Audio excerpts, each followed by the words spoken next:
लोकसभा चुनाव से पहले महाराष्ट्र का गढ़ जीतने के लिए विपक्षी दलों ने महाविकास आघाड़ी गठबंधन बनाया। शिवसेना, यूबीटी, रांकपा, एसपी और कांग्रेस ने मिलकर ये गठबंधन तो बना लिया, लेकिन अब विवाद खुलकर सामने आ रहे हैं।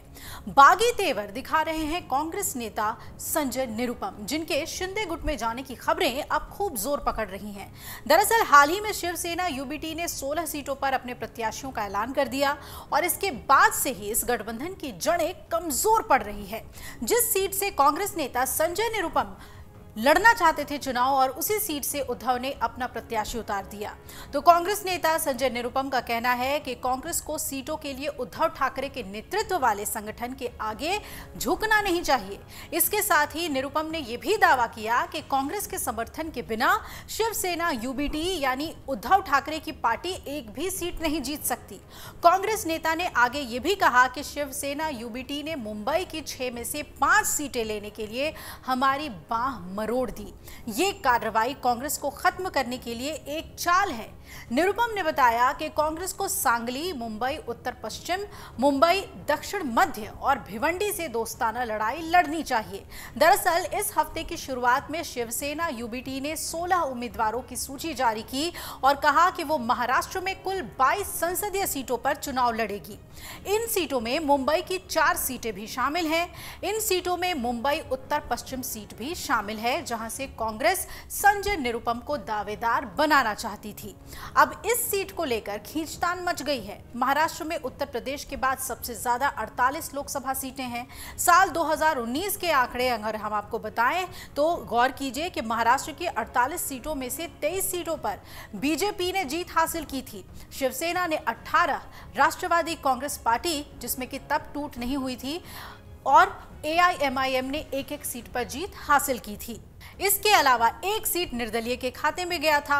महाराष्ट्र एनडीए में सीट शेयरिंग पर लगभग सहमति बन गई है और चर्चा है कि राज्य में बीजेपी 28, शिवसेना एकनाथ शिंदे गुट 14 सीटों पर और एनसीपी यानी कि अजीत पवार की पार्टी 5 और एमएनएस को 1 सीट मिल रही है। लेकिन शिवसेना एकनाथ शिंदे गुट के प्रवक्ता नेता संजय शिरसाट ने दावा किया है कि हम 14 नहीं 16 सीटें ले रहे हैं, और कुछ सीटों के बंटवारे को लेकर विवाद पर शिरसाट का यह भी कहना है कि नासिक, सिंधुदुर्ग, रत्नागिरी और दक्षिण मुंबई सीटें भी हमारी ही हैं और हम उन्हें लेकर रहेंगे।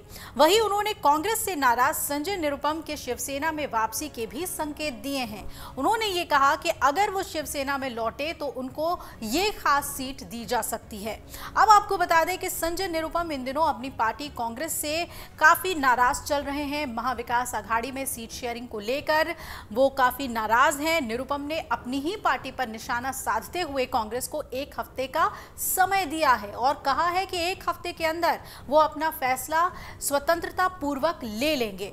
उन्होंने पार्टी को अल्टीमेटम देते हुए कहा है कि अब ये लड़ाई आर पार की होगी और कांग्रेस न्याय की बात करती है और अपनों पर ही ध्यान नहीं देती है। इस बीच उनके शिवसेना यानी कि एकनाथ शिंदे के गुट में जाने के संकेत हर तरफ से आ रहे हैं। एकनाथ शिंदे पार्टी के नेता संजय शिरसाट ने उत्तर पश्चिमी सीट पर गोविंदा से लड़ने से इनकार कर दिया है और इसके साथ ही उन्होंने संजय निरुपम के घर वापसी को लेकर इशारे दिए हैं। उन्होंने कहा कि संजय निरुपम पुराने शिव सैनिक हैं, अगर वो साथ आते हैं तो उनकी घर वापसी होगी और वो उत्तर पश्चिम सीट से हमारे उम्मीदवार हो सकते हैं। वहीं कल्याण में एकनाथ शिंदे के नाम की घोषणा पर शिरसाट ने कहा कि उनके नाम को लेकर कोई विवाद नहीं है, समय आने पर नाम का ऐलान किया जाएगा। अब देखना है कि संजय निरुपम क्या अपनी पार्टी की बात मानते हैं या फिर चुनाव लड़ने के लिए पाला बदल लेते हैं। अगर आप ये वीडियो YouTube पर देख रहे हैं तो हमारे चैनल को सब्सक्राइब करें और बेल आइकन को दबाना ना भूलें। अगर आप Facebook पर ये वीडियो देख रहे हैं तो हमारे पेज को लाइक करें।